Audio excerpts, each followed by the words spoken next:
Well, with that uproar over my rock collection, I thought that, maybe I could just take some pictures of it and let you all see. For one thing, it's kind of nice, there's some beautiful things here. These are some fossils here of different types. And I won't go into describing all these, but Michelle and Susie Q, you all ought to appreciate this, and that's really why I'm doing this, because you all said that you were interested in rocks too. You can see all these different types of minerals here that I have. Okay, and then we come on over into the, and you've probably seen some of these also in the background of some of my videos as well. Quite a few different rocks, colors. Here's some old flasks from a mine, back when they had miners, of course. These are the types of bottles they carried their their drinks in, the type that made them high. So that's what those are. I found those around an old mine, as a matter of fact. And here is the ubiquitous, nefarious, notorious shelf with the pyramids, and as you can see, they're put there for a couple reasons. One is that they're solid granite. The other thing is that that design, of course, keeps everything in place if there's a shake. I tried to put large rocks on the ends of some of these others to do the same thing, but anyway, so there you go. And the owl, now if that's an owl, I'll eat my hat. That right there is nothing more than another fossil. As a matter of fact, you can take this out right here. See that? Okay, just comes right apart. It's actually okay, well, I'll fix that later, but I think you get the idea. And then I have these here. All right, okay, switching over to the other side of the room, you can see I have a lot of crystals here, things from mines, also from caves, certain types of caves. You got to be careful, of course, what you take out of a place, because a lot of that's protected, but these are basically just found all around. Different places you can go. Very nice minerals, lots of colors, as you can see. Have a nice one right there, and back over here. So I hope that was interesting. Now I'm going to show you some of these with a black light. Okay, and now I'm using a black light to show you some of these rocks. I'm sorry about the colors aren't going to be quite the same that I see, but it'll give you an idea. I just love doing this. It's so much fun. You can see how this black light really makes these brighten up, and the colors here that I'm seeing, of course, are phosphorescent, fluorescent type colors and lights. So it's really beautiful when you can do this. See that? The color that I'm getting here, there's green in those really, really bright spots. Did you see that? It's green. Almost looks like gold, greenish yellow.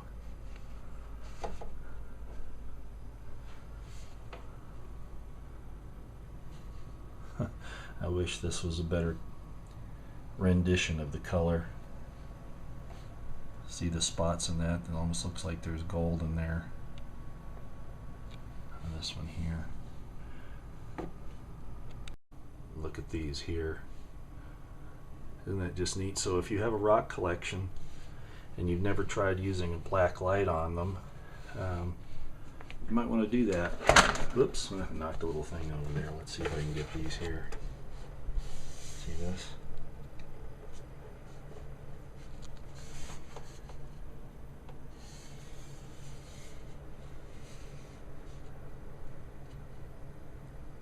It's really beautiful. Nothing much to the fossil. Some of these people thought was an owl, but if you could see it here, you'd see that it has really beautiful striations in it from the light. makes it really colorful. And like I say, this just isn't giving you a real good indication of what you can see when you do this. Anyway, just thought I'd take you for a little tour. Hi ladies and gentlemen, well it is April 26th. I did that little thing on the rocks yesterday and last night so that you could, see something a little different. I like to do that every once in a while.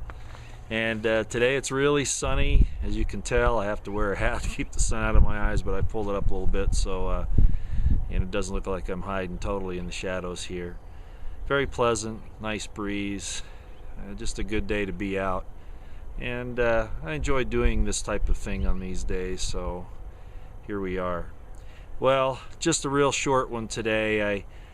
I just wanted to go back on this thing with the Boston bombing as far as the brothers are concerned, and some people have asked, how does this takeover occur in our country? Well, what is it that happens?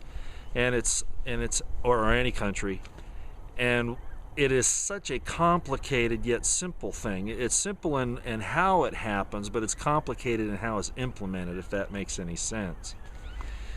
And I think the brothers Tsarnaev are a good example on the microcosm level as to how this works.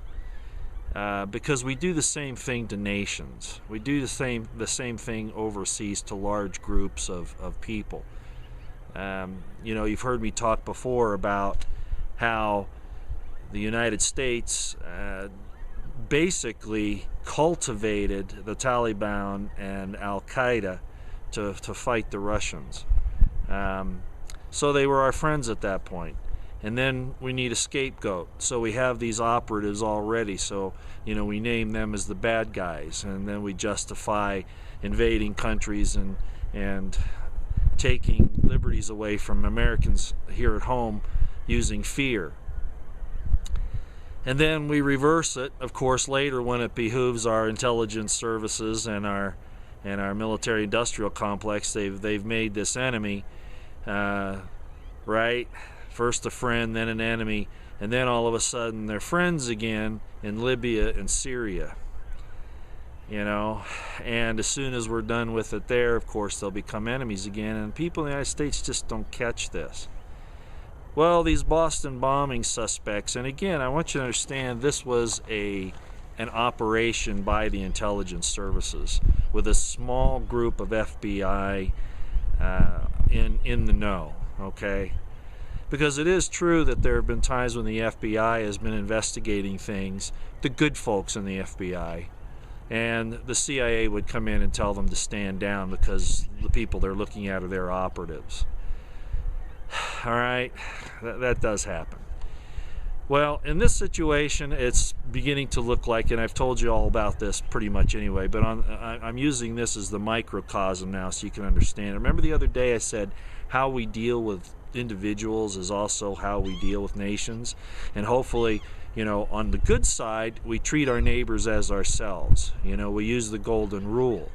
That's how we operate on a good way. Well, on a bad way, of course, it works as well on the microcosm, on our neighbors. And that's what happened to these brothers. I'm sure that the older brother had been recruited in the universities by the CIA. The CIA combs all universities. There were some accusations a few years ago of a certain denomination that had missionaries in South America that were working for the CIA, and of course everybody denied it, but in fact it was true, and so not that the missionaries were actually missionaries, that was their front. But at any rate, these brothers are the same way. So what happened, of course, was that they were recruited in the CIA, and anybody who's been in college knows that these things are there, especially if you're, have a language capability, maybe an ethnic side to you that will fit into a certain geopolitical area. Regardless, that's what happened with these guys, at least the older one. He was recruited in, was given the job of infiltrating these organizations overseas principally apparently in Chechnya, the Caucasus region there, and then coming back and reporting on that and making ties here in the United States.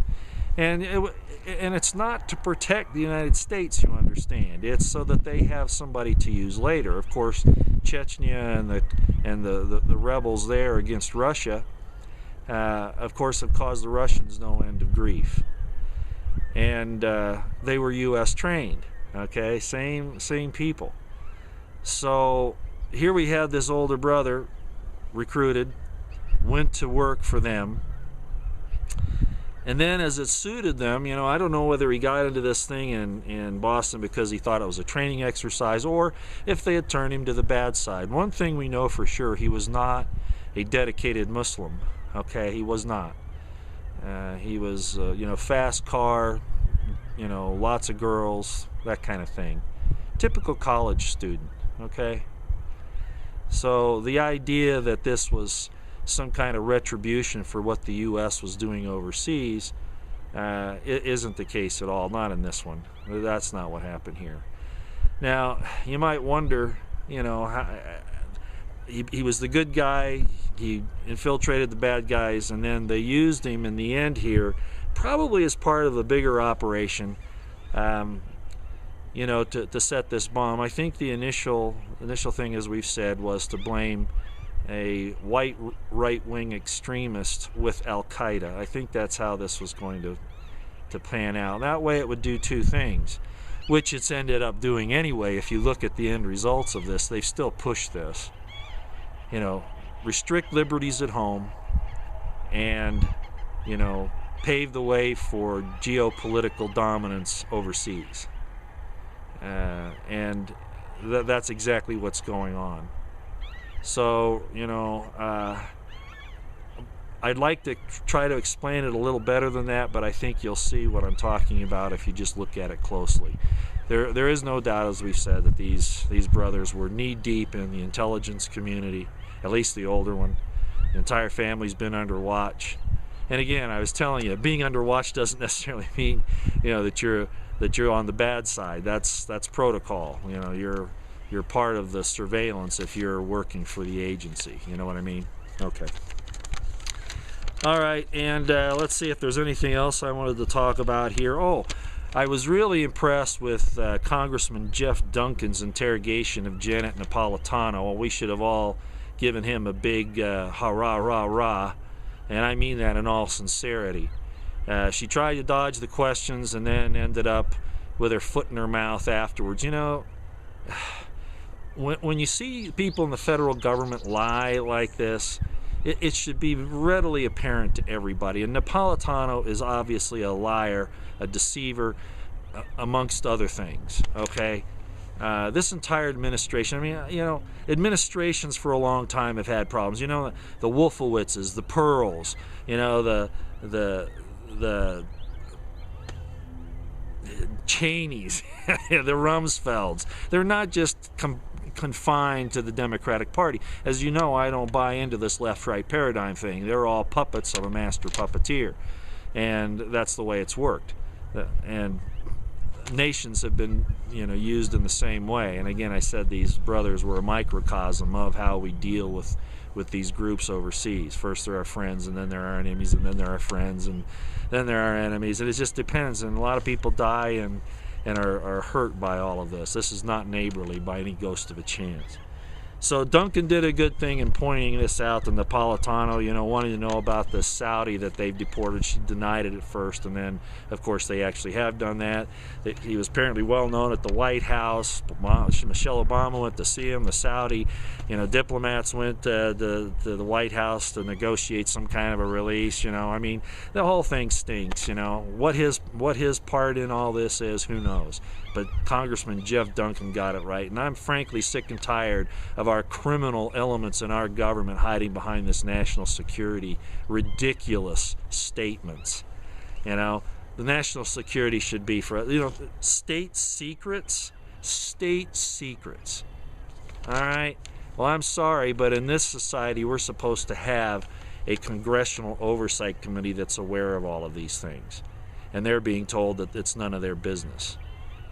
Again, ladies and gentlemen, our democratic republic is bleeding from arteries at this point in time. We are bleeding from arteries. And I've said, I had some other things here, but I'm going to end on this because, and I know I really harp on this a lot. I would hope that there's something that we can do to stop this. Everybody rising up and pointing these things out. You know, when you have darkness and you shine light on it, it has a tendency to, you know, reveal it, of course, and it slows it down if nothing else. There's so many people that are awake. I've heard some commentators rightly complain about all these people in Boston going, USA, USA, USA, when they've been locked down on martial law. You know, they've totally lost the concept of the Bill of Rights and independent freedom and all of that. So there's a tough job here, and it might not work. And I could throw all the reasons out. You know, we back these unjust wars. We've gone along with it for our own greed or our own ignorance, thinking our leaders are, you know, some type of group of people that can't make any mistakes. Sort of like a spiritual leader. You know, some of these cults that follow these spiritual leaders that think that the spiritual leaders can't make any mistake whatsoever. And it's just not true. Without vigilance, we are in trouble.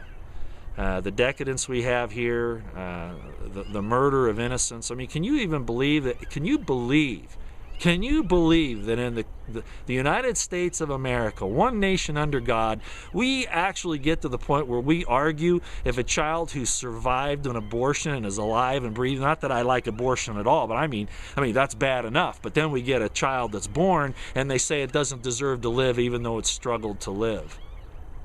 Unbelievable. Unbelievable that we have people in our government, you know, that own these abortion facilities. And now they come out with shirts for women saying, I had an abortion, like that's a badge of honor. You know, it's not. It's not. And you know that's not righteous. Okay? And most of us know that are here together. All right. Talked too much already. Still looking at some things. We'll probably have some good meaty stuff this week. Not that I want things to happen. I certainly don't. But we're already, you know, down the tracks. There are going to be more things. You know, with Obama losing his thing in the Senate there, you know, he's going to use executive orders. You know, they've now instituted it where you know, they're going to ban import of certain ammunition, parts, things like that. It's already hard it's nearly impossible to get ammunition right now. So interdicting those supply lines certainly worked.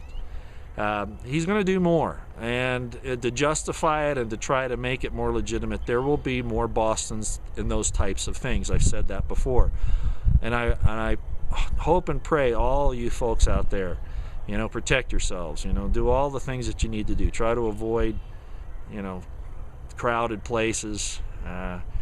There's still those missing shoulder-fired missiles out there that were given to the Libyan rebels that were taken to Syria and who knows where else. This isn't fear-mongering. It's preparation, because it is going to happen. It is going to happen. They're in this. They have declared the shadow government, and even now out in the open, our regular government officials have declared war on the United States citizens. They have committed treason with what they're doing. We need to hold them accountable, everybody. And I'll stand here with you to do that, as will a lot of other good folks, okay? And I'd like to name some here, but I don't think they'd like me to name drop. They might not want to, you know, associate with me.